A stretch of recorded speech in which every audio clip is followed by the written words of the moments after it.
সমস্ত জায়গাগুলো অর্থাৎ দেখা যাচ্ছে যে এটা একেবারে সংখ্যালঘু অধ্যুষিত সেই সব জায়গাগুলো যেখানে বিজেপি নেতারা বারবার করে বলেছেন যে এই সব জায়গাগুলোর নাকি ডেমোগ্রাফি চেঞ্জ হয়ে গিয়েছে, ওপার থেকে প্রচুর পরিমাণে সংখ্যালঘুরা এসেছেন এবং যার ফলে পশ্চিমবঙ্গের যে কয়েকটা জায়গায় ডেমোগ্রাফি চেঞ্জ হয়ে গিয়েছে বলে দাবি করেছেন।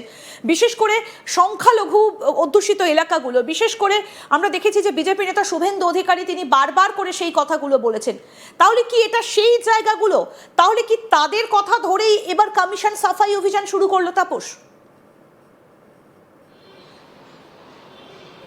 দেখো, অভিযোগ তো বিজেপির তরফ থেকে গিয়েছিল, এটা আমরা সবাই জানি। বিরোধী দলনেতা নিজেও অভিযোগ করেছিলেন যে এরম কাজ হচ্ছে বিভিন্ন সময়। তবে তৃণমূলের অভিযোগ যেটা এই মুহূর্তে, যে না, বিজেপি অভিযোগের ভিত্তিতে যদি এই পদক্ষেপ নির্বাচন কমিশন নিয়ে থাকে তাহলে সেটা কিন্তু সংবিধান বিরোধী এবং সেটা তারা করতে পারেন না।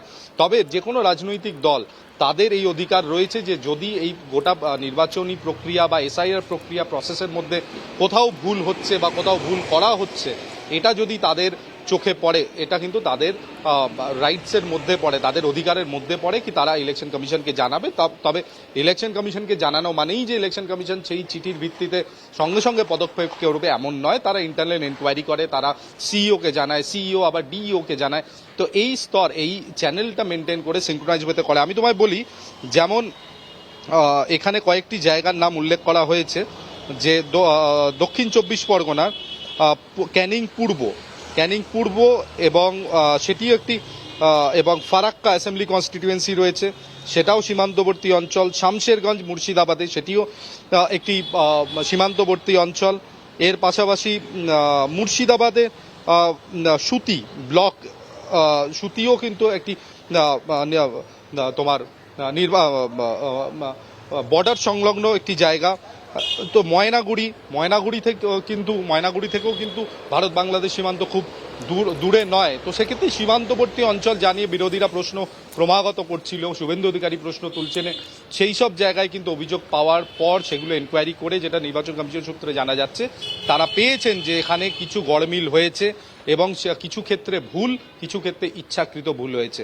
এবং বারবার সতর্ক করা সত্ত্বেও যেহেতু সেই কাজগুলো তারা ক্রমাগত চালিয়ে গিয়েছিলেন, সেক্ষেত্রে তাদের বিরুদ্ধে যেহেতু রাজ্য সরকার অতীতে তেমন কোনো পদক্ষেপ নেননি, সেক্ষেত্রে এবার এই 7 জনকে চিহ্নিত করে এদের বিরুদ্ধে সরাসরি রিপ্রেজেন্টেশন অফ পিপলস অ্যাক্টের অধীনে সরাসরি কিন্তু ইলেকশন কমিশন পদক্ষেপ করলো। তাহলে এখন প্রশ্ন উঠছে যে তাপস, এর আগেও আমরা দেখেছিলাম যে নির্বাচন কমিশনের তরফ থেকে বেশ কয়েকজন অফিসারের নাম নির্দিষ্ট করে দেওয়া হয়েছিল এবং তাদের বিরুদ্ধে তাদের বিরুদ্ধে ব্যবস্থা নেবার জন্য বলা হয়েছিল নির্বাচন কমিশনের তরফ থেকে। এবং রাজ্য কেন ব্যবস্থা নেবে না সেজন্য আমরা দেখেছিলাম যে মুখ্য সচিবকেও দিল্লিতে ডেকে পাঠানো হয়েছিল। কিন্তু এবার নির্বাচন কমিশন সরাসরি হস্তক্ষেপ করলো। তাহলে কি এবার সুপ্রিম কোর্টের নির্দেশে নির্বাচন কমিশন এবার একটু বড্ড বেশি করা এই এসআইআর এর শেষ বেলায় এসে? দেখো, সুপ্রিম কোর্ট খুব স্পষ্ট তো বলেই দিয়েছিল যে নির্বাচন কমিশন তাদের যে সংবিধান রয়েছে সেই অনুযায়ী তারা কাজ করতে যাতে পারে, সেটা রাজ্যকেও সাহায্য করতে হবে এবং তাদের এবং এই এসআইআর প্রসেস যাতে স্বচ্ছভাবে হয়, এটা প্রত্যেকেই চায়। তো সেক্ষেত্রে বিভিন্ন সময় কিন্তু আমরা বিহারের ক্ষেত্রে দেখেছিলাম, সেই অর্থে কিন্তু কোনো রকম বড় সমস্যার সম্মুখীন কিন্তু নির্বাচন কমিশনকে হতে হয়নি। তবে এখানে নির্বাচন প্রক্রিয়া পশ্চিমবঙ্গে শুরু হবার আগে থেকেই কিন্তু কোথাও না কোথাও নির্বাচন কমিশন ফায়ারিং লাইনের মধ্যে ছিল এবং বিভিন্ন সময় যখন কাজ শুরু হয় পরবর্তীকালে একটা চাপ সৃষ্টি করার প্রবণতা ছিল বিরোধী দলগুলোর তরফ থেকে। সেটা সিপিএম হতে পারে বা বামপন্থী দলগুলি হতে পারে, তৃণমূল হতে পারে, কংগ্রেস হতে পারে। একটা চাপের মুখে তারা কাজ করছিল এবং যে সহযোগিতা নির্বাচন কমিশন বারে বারে বলছিল, তারা যে ধরনের সহযোগিতা প্রত্যাশা করছিল সেই ধরনের সহযোগিতা কিন্তু রাজ্য সরকারের তরফ থেকে পাওয়া যায়নি।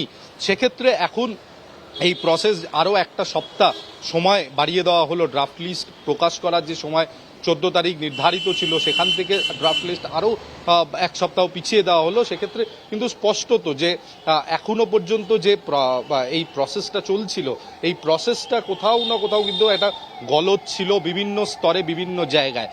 তবে সেটি মুষ্টিমেয় কিছু এরম অভিযোগ এসেছিল, সেই মুষ্টিমেয় কিছু অভিযোগের ভিত্তিতে রাজ্য সরকারের কাছে তারা বারবার আবেদন করে, কিন্তু পদক্ষেপ হয়নি।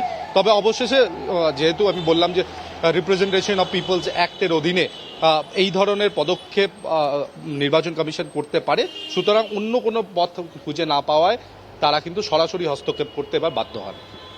এবার প্রশ্ন হচ্ছে যে তুমি যে জায়গাগুলোর কথা বললে তাপস, যে মুর্শিদাবাদ, তারপরে মালদা, সীমান্তবর্তী যে জায়গাগুলো রয়েছে, কিংবা তুমি দিনাজপুরের কথা বললে, ক্যানিং এর কথা বললে, যে জায়গাগুলোর কথা তুমি বললে সেগুলো সবই সীমান্তবর্তী, এবং বারবার করে যে অভিযোগটা উঠে আসছে যে সীমান্তবর্তী জায়গাগুলোর ডেমোগ্রাফি বদলে যাচ্ছে। নজরে কি এবার অন্যান্য জায়গাগুলোও আস্তে আস্তে উঠে আসবে? উত্তর চব্বিশ পরগনা বা দক্ষিণ চব্বিশ পরগনার মতো যে জায়গাগুলো, উত্তর চব্বিশ পরগনার দিকে আমরা দেখেছিলাম যে প্রচুর অভিযোগ উঠেছিল যে তাদেরকে ম্যাপিংয়ে আনা যায়নি, এরকম সংখ্যাটা অনেক। ইতিমধ্যেই আমরা জানি যে নির্বাচন কমিশন শেষ বেলায় বলেছে প্রায় 6.5 লাখের মতো যাদের এখনো পর্যন্ত কাগজপত্র জমা পড়েনি তাদের বিষয়ে খুব দ্রুত রাজ্যকে সিদ্ধান্ত নিতে বলেছে। তাহলে সেই সমস্ত এলাকাগুলোও কি এবার নজরে আসবে? আরও কি অন্য অন্য জায়গাগুলোর দিকেও নজর দেওয়া হচ্ছে এই বিষয়ে? দেখো, একেবারেই, কারণ এগুলো হচ্ছে একটা কন্টিনিউয়াস প্রসেস। যে সীমান্তবর্তী অঞ্চলগুলো এখন আপাতত এইআরওদের মাধ্যমে যেগুলো চিহ্নিত হয়েছে সেখানে কোথাও না কোথাও গড়মিল পাওয়া গেছে। যেমন আমি বললাম যে গড়মিলের মধ্যে দিয়ে যে নামগুলো অ্যাপ্রুভ হয়ে গিয়েছিল সেই নামগুলোকে কি তাদেরকে আইডেন্টিফাই করা, তাদের কাগজপত্র আবার স্ক্রুটিনাইজ করা নতুন করে, এটা একটা বড় একটা কাজ। এটা অত সোজা কাজ নয়, তবে এটা একটা কন্টিনিউয়াস প্রসেস। নির্বাচন কমিশনের কয়েকজন আধিকারিকের সাথে আমার আজই কথা হচ্ছিল, তারা বলছিলেন যে শুধু সীমান্তবর্তী অঞ্চল নয়, বেশ কিছু এরকম পকেট তারা আইডেন্টিফাই আগে থেকেই করেছিলেন। সেই সব জায়গায় তাদের বিশেষ নজর রয়েছে। সেখানে যারা মাইক্রো অবজারভার হয়ে রয়েছেন বা যারা এইআরও হয়ে রয়েছেন বা ইআরও হয়ে রয়েছেন তারা সঠিকভাবে কাজ করছেন কিনা, প্রয়োজন পড়লে সেগুলোকে ভেরিফাই এবং ক্রস ভেরিফাই করার প্রক্রিয়াও চলছে। তবে যেমনটা 6.5 লক্ষ নাম কিন্তু তারা হিয়ারিংয়ের জন্য আসেনি, তারা অ্যাপিয়ারই করেননি। এটা কিন্তু একটা বড় প্রশ্ন যে এই 6.5 লক্ষ নাম যদি বাদ যায় তাহলে কিন্তু মানে একটা ভোটার লিস্টের বিরাট পরিবর্তন তো হবেই। তবে এই 6.5 লক্ষ মানুষ কোথায়, তারা কোথায় থাকেন? তারা কর্মক্ষেত্রে বাইরে থাকেন, কারণ এর আগেই আমরা জানি যে 60 লাখের কাছাকাছি নাম বাদ চলে গিয়েছিল। তারপরেও কিন্তু 6.5 লক্ষ মানুষ এমন রয়েছেন, 6.5 লক্ষ মানুষ যে বিদেশে রয়েছেন এমনটাও নয় কর্মক্ষেত্র সূত্রে, বা সেখানে যারা বিদেশে রয়েছে তাদের ক্ষেত্রেও কিন্তু প্রভিশন দেওয়া হয়েছে ইলেকশন কমিশনের তরফ থেকে যে তাদের আসতে হবে, এসে সেখানে হিয়ারিংয়ে উপস্থিত হতে হবে, এমনটা না। তো এই 6.5 লক্ষ মানুষ কারা? তারা কি ভয় এলেন না, না তারা আগে থেকেই বুঝতে পেরেছিলেন যে তাদের যে ডকুমেন্ট সেটা যদি ভেরিফিকেশন করা হয় সেক্ষেত্রে তারা সমস্যায় পড়বে? তো সুতরাং এই 6 লক্ষ মানুষ কোন ডেমোগ্রাফির অংশ, তারা কোন কোন অঞ্চলের বাসিন্দা, মেজরিটি, সেগুলো কিন্তু ট্র্যাক করা হচ্ছে। ইতিমধ্যে ম্যাপিং করা হয়ে গেছে। এখনো পর্যন্ত নির্বাচন কমিশনের তরফ থেকে সুনির্দিষ্টভাবে বলা হয়নি 6.5 লক্ষ মানুষের মধ্যে বেশিরভাগ মানুষ কোন অঞ্চলের বাসিন্দা। তবে এই 6.5 লক্ষ মানুষ কেন এলেন না এটাও কিন্তু ভাবাচ্ছে নির্বাচন কমিশনকে।